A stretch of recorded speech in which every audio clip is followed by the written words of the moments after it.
सभी बच्चों को नमस्कार, ढेर सारा प्यार और आप सभी का अपने चैनल शक्ति क्लासेस में हार्दिक स्वागत है।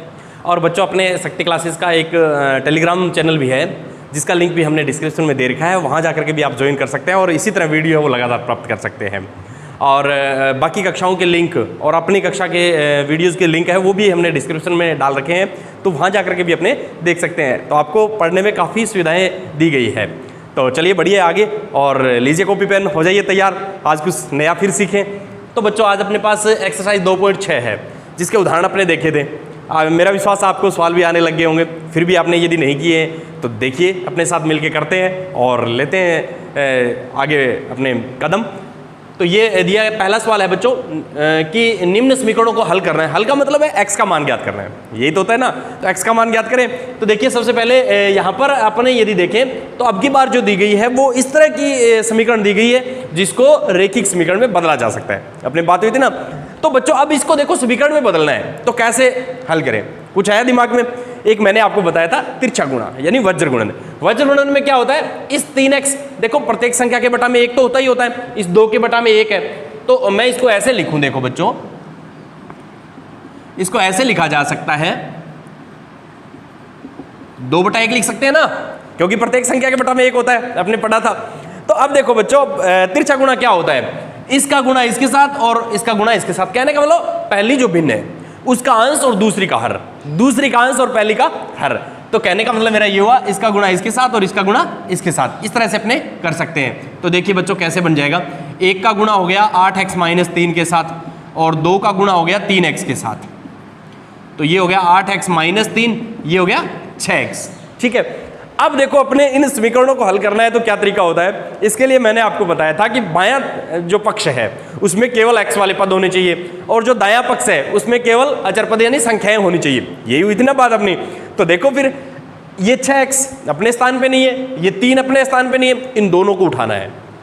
तो है पक्षांतरण के नियम याद, प्लस में होता है वो पक्षांतरण करके दूसरी तरफ जाएगा तो किस में हो जाएगा, माइनस में, और माइनस वाला प्लस में। बस इतना अक्सर तो याद रखना है। तो चलिए देखिए, 8x अपने स्थान पे है, ये प्लस का 6x इधर आया तो माइनस का 6x, और ये माइनस का 3 उधर गया तो प्लस का 3 हो गया पक्षांतरण। बस इतना इस तो देखना था अपने को, यही तो बस इतनी सी बात है इस सवाल में।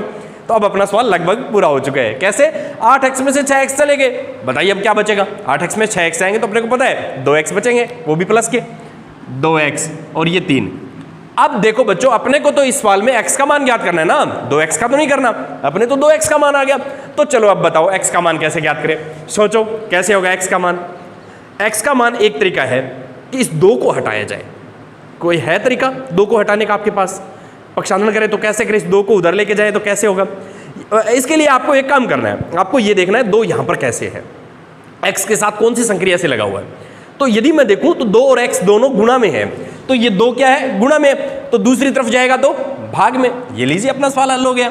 x का मान कितना आ गया, 3/2। इस तरह से अपने ये देखिए, अब मुख्यतः अपने अंत में जाकर के क्या किया है, x को अकेला कर दिया है और अपना सवाल भी यही था भी x को अलग करना है। तो इस तरह से अपने x को अलग कर सकते हैं और अपना सवाल पूरा कर सकते हैं। तो यही समीकरण को हल करने का मतलब यही है कि x का मान ज्ञात करना। चलिए लेते हैं अगला सवाल।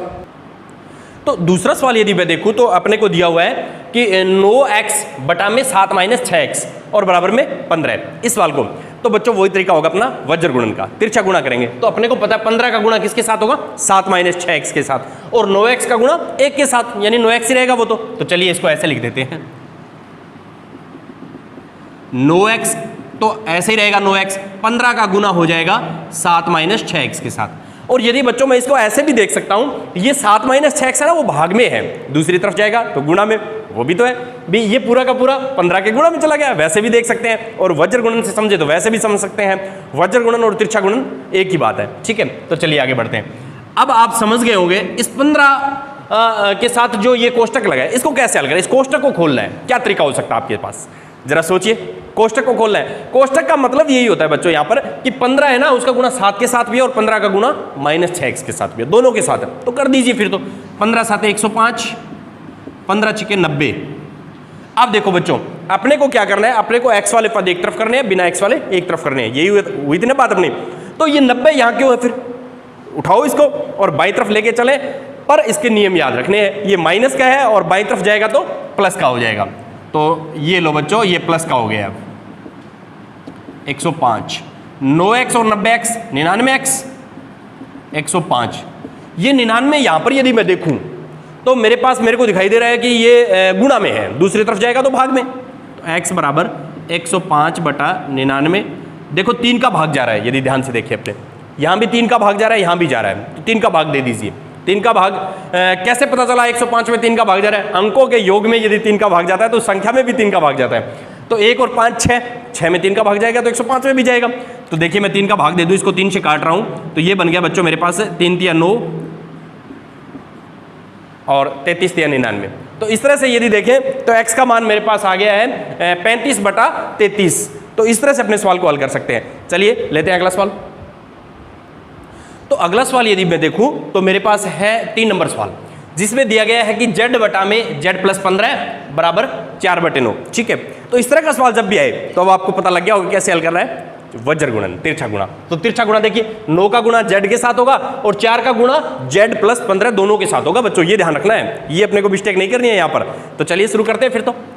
तो देखो बच्चों 9 का गुणा z के साथ 9z और 4 का गुणा z प्लस 15 के साथ, तो ये हो गया 9z और ये हो गया 4z प्लस 15 चौके 60। अब बताओ, आप बताओ क्या करना आगे? जैसे आप कहेंगे वैसे अपने चलेंगे। अब आपको भी तो आने लगे हैं सवाल। तो अपने को 4z को यहां से उठाना है। ठीक है, 4z यहां पर प्लस का इस साइड में आएगा तो माइनस का, बस यही तो खेल है, खेल खेल में गणित है अपनी। तो चलिए बच्चों 9z माइनस 4z बराबर 60। अब 9z में से 4z चले गए, निकल गए, माइनस 9z में से 4z माइनस हो गए, कितने बचेंगे? 5z बचेंगे। तो ये हो गया 5z बराबर 60। तो z का मान, अब देखिए ये 5 यहां पर गुणा में, दूसरी तरफ जाएगा तो भाग में। किसके भाग में? 60 के भाग में। अब बताओ बच्चों 60 में यदि 5 का भाग देंगे तो क्या आएगा? 60 में यदि मैं 5 का भाग दूंगा तो मेरे को पता है 12 5 60, 12 आना है।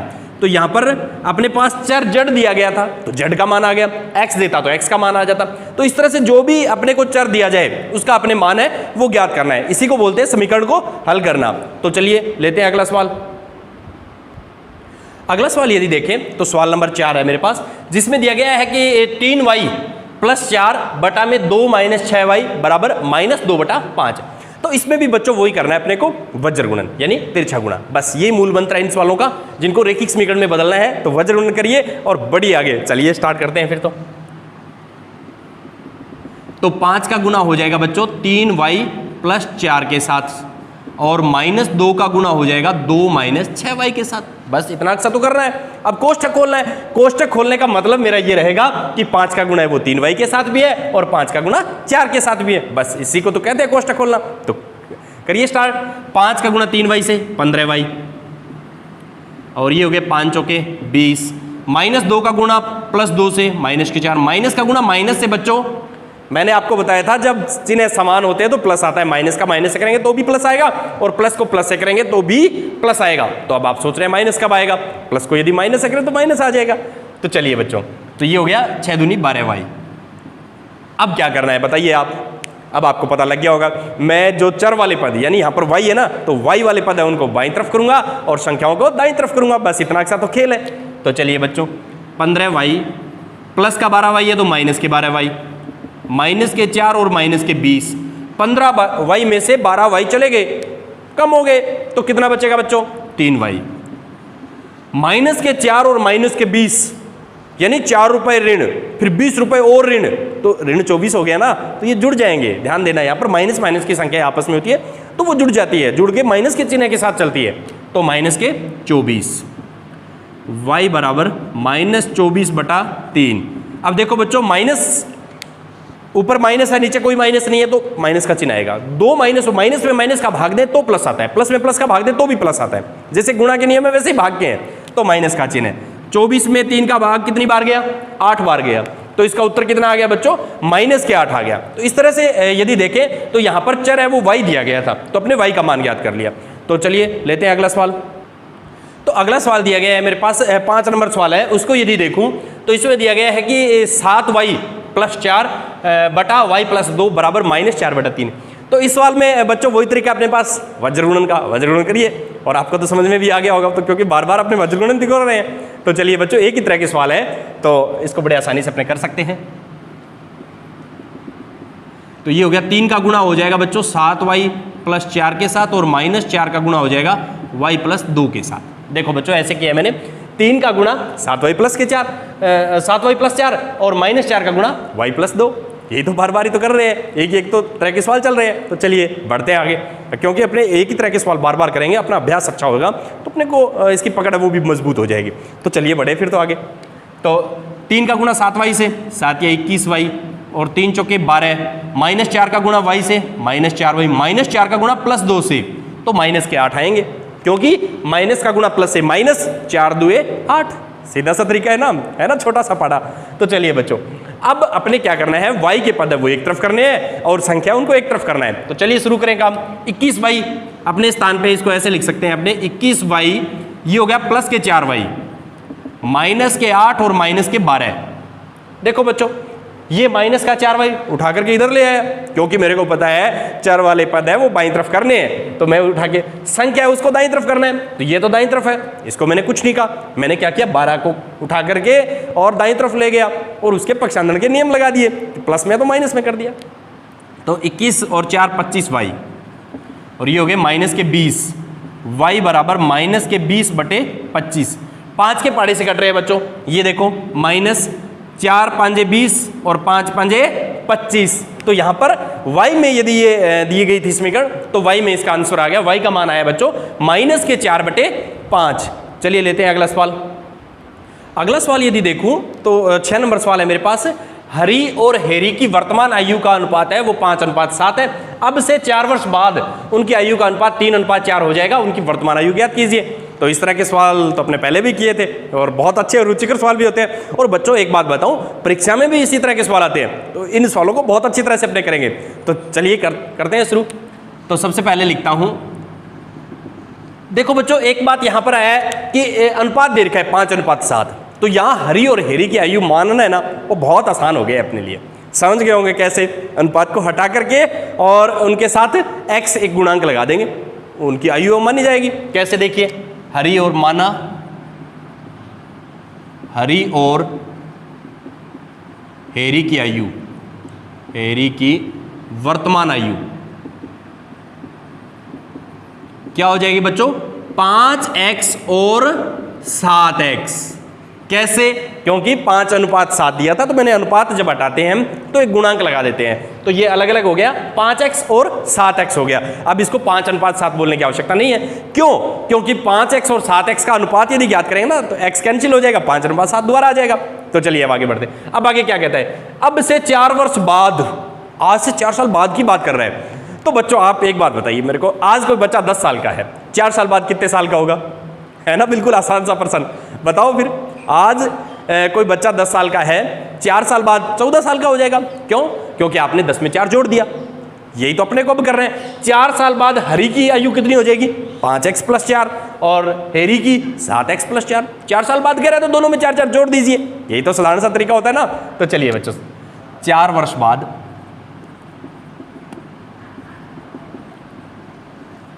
हरी और हेरी की आयु, 4 साल बाद ये दिन की आयु देखें तो 5x + 4 और 7x + 4। ये देखो बच्चों, इसमें भी 4 जोड़ दिया, इसमें भी 4 जोड़ दिया, क्योंकि 4 साल बाद की बात कर रहा हूं अब तो मैं। चलिए आगे बढ़ते हैं। तो आगे यदि देखो तो अब ये कह रहा है इनका अनुपात 3:4 हो जाएगा। तो अनुपात का मतलब होता है इसको बटा में लिख देना। कैसे, देखिए प्रश्नानुसार 5x + 4 बटा, ये इन दोनों का अनुपात है बच्चों। अनुपात को ऐसे भी लिख सकते हैं, तो अभी इसको कैसे लिखेंगे, 3:4 को 3/4, साधारण सी बात है। अनुपात को बटा में भी दर्शाया जा सकता है। अब देखो, अब तो वही सवाल बन गए ना जो अभी तक अपने किए थे, वज्रगुणन कीजिए और बढ़िए आगे। तो 4 का गुणा किसके साथ होगा, 5x + 4 के साथ, और 3 का गुणा होगा 7x + 4 के साथ। 5 का गुणा इन दोनों के साथ है, तो 4 5 20, 4 चौके 16, 7 या 21, 3 चौके 12। ये देखो बच्चों, कोष्टक खोल दिया मैंने। अब x के पद एक तरफ कर दो, बिना x वाले एक तरफ कर दो। तो 20x अपने जगह पे रहेगा, इधर से आया माइनस के 21x, 12 अपनी जगह पे रहेगा, इधर गया 16, वो माइनस का हो गया। 20 तो है प्लस के और माइनस के 21, तो बताइए ज्यादा किसके? माइनस के। कितने ज्यादा? 1x यानी x, और ये हो गए माइनस के 4 ज्यादा है। यहाँ पर माइनस के 16 है और प्लस के 12 है, तो माइनस के 4 ज्यादा है ना, तो माइनस। अब देखो बच्चों माइनस से माइनस कैंसिल हो जाता है, x का मान कितना आ गया? 4। अब देखो ये 4 क्या है? हरी की उम्र है या हैरी की उम्र है? किसी की भी उम्र नहीं है बच्चों, ये वो अपने जो अनुपात हटाने के लिए जो गुणांक लगाया था ना वो आया है। तो चलिए फिर तो उनकी उम्र ज्ञात करते हैं। अतः हरी की आयु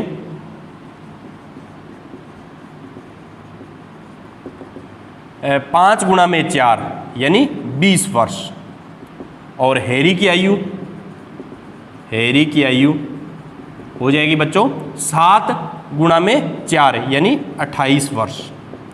इस तरह से अपने हरी और हैरी की आयु है वो ज्ञात कर सकते हैं। तो यही पूछा था वर्तमान आयु, तो इसकी 20 वर्ष होगी और इसकी 28 वर्ष होगी। 20 और 28 का यदि बच्चों अपने अनुपात ज्ञात करेंगे ना, तो सवाल के जो शुरू में दिया गया है ना 5:7 वही आएगा। तो क्योंकि अपने देखते हैं 5 के पढ़े से कट रहे हैं तो वही आएगा। तो चलिए लेते हैं अगला सवाल।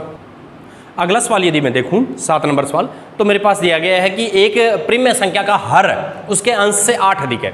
हर है वो अंश से 8 अधिक है। यदि अंश में 17 जोड़ दिया जाए, हर में 1 घटा दिया जाए, तब हमें 3/2 प्राप्त होता है। तो वो प्रिम्य संख्या ज्ञात कीजिए।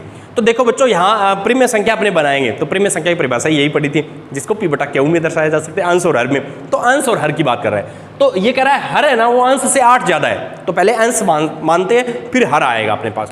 तो लीजिए बच्चों, माना प्रिम्य संख्या का अंश x मान लिया बच्चों, तो अब हर क्या होगा बताइए? अंश x है तो हर उससे 8 ज्यादा है, तो हर कितना हो जाएगा? तो हर x + 8। ये देखो बच्चों ये 8 ज्यादा है, ये अंश है, ये हर देखो 8 ज्यादा है, अंश और हर दोनों आगे। अब वो प्रिम्य संख्या अपने को पता लगी, प्रिम्य संख्या क्या होगी? x बटा में x + 8। तो प्रिम्य संख्या हो जाएगी बच्चों x बटा में x + 8, ये होगी। अब देखो आगे बढ़ता हूं क्या कह रहा है। ये कह रहा है इस प्रिम्य संख्या में अंश में 17 जोड़ दिया जाए, अंश में 17 जोड़ना है, अंश में 17 जोड़ दिया जाए, तो प्रश्नानुसार अंश में ये देखो बच्चों मैंने 17 जोड़ दिया है। जैसे आप कह रहे हो सवाल में जैसे कहा है वही मैं कर रहा हूं, वही तो अपने को करना है, ठीक है। अब देखिए हर में 1 घटा दिया जाए, इसमें से 1 घटा दो, ये आपका हर था, इसमें से 1 घटा दिया, तब हमें 3/2 प्राप्त होता है। इसका मान है वो 3/2 होगा, यानी इसके बराबर 3/2 होगा। ये देखो बच्चों ये लाइन आपको समझ में यदि आ गई है, ध्यान से आप समझिएगा। यदि अंश में 17 जोड़ दिया जाए, देखो अंश x था, x + 17 लिख दिया, 17 जोड़ना है तो चर में संख्या को जोड़ना साधारण सी बात है, प्लस लगा कर लिख देते हैं। अब आगे क्या करें? और हर में 1 घटा दिया जाए, x + 8 था, x + 8 में से 1 घटा दिया जाए, -1 और कर दिया मैंने। चलिए अब हल करते हैं इसको। तो इसका मान ये कह रहा है 3/2, तो मान 3/2 आ गया, x + 17 और ये हो गया 8 में से 1 चला गया है बच्चों 7। अब इसको हल करने का तरीका तो आपको पता लग गया होगा, तिरछा गुणा। तो देखिए 2 का गुणा x + 17 के साथ और 3 का गुणा x + 7 के साथ, तो ये हो गया 2x 17 दूनी 34 और ये हो गया 3x 7 ये 21। इस तरह से बच्चों अपने इसको लिख सकते हैं। ये तो हो गया 2 का गुणा x से 2x और 2 का गुणा 17 से 17 दूनी 34 और 3 का गुणा x से 3x और 3 का गुणा 7 से 21, ठीक है। अब देखो x वाले पद उनको एक तरफ और बिना x वाले यानी अचर पद यानी संख्याएं उनको एक तरफ कीजिए। फिर तो 2x - 3x 21 - 34, तो ये हो गया माइनस का x। देखो बच्चों माइनस के 3x है यहाँ पर, तो ये आ गया माइनस का x। अब यदि मैं यहाँ पर देखूं तो माइनस के कितने ज्यादा हैं? 34 में से 21 घटा के अपने देख लेंगे, ठीक है। तो ये देखिए 4 में से 1 गया 3 और ये तो माइनस से माइनस कट गया, तो बच्चों x का मान कितना आ गया अपने पास? 13 है। x का मान कितना आ गया? 13।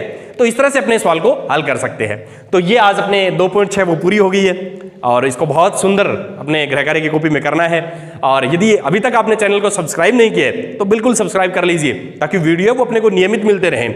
क्योंकि गणित जैसे विषय की मुख्य बात यही है कि नियमित अध्ययन मिलना बहुत जरूरी है। तो अपने किसी तरह से अपना कोई वीडियो छूटे नहीं, तो आप बिल्कुल मेरे साथ इसी तरह चैनल के साथ बढ़ते रहिए और बिल्कुल अपने लक्ष्य की ओर जल्दी पहुंच जाएंगे और अपने को लक्ष्य प्राप्त होगा। मिलते हैं अगले वीडियो में, तब तक के लिए धन्यवाद।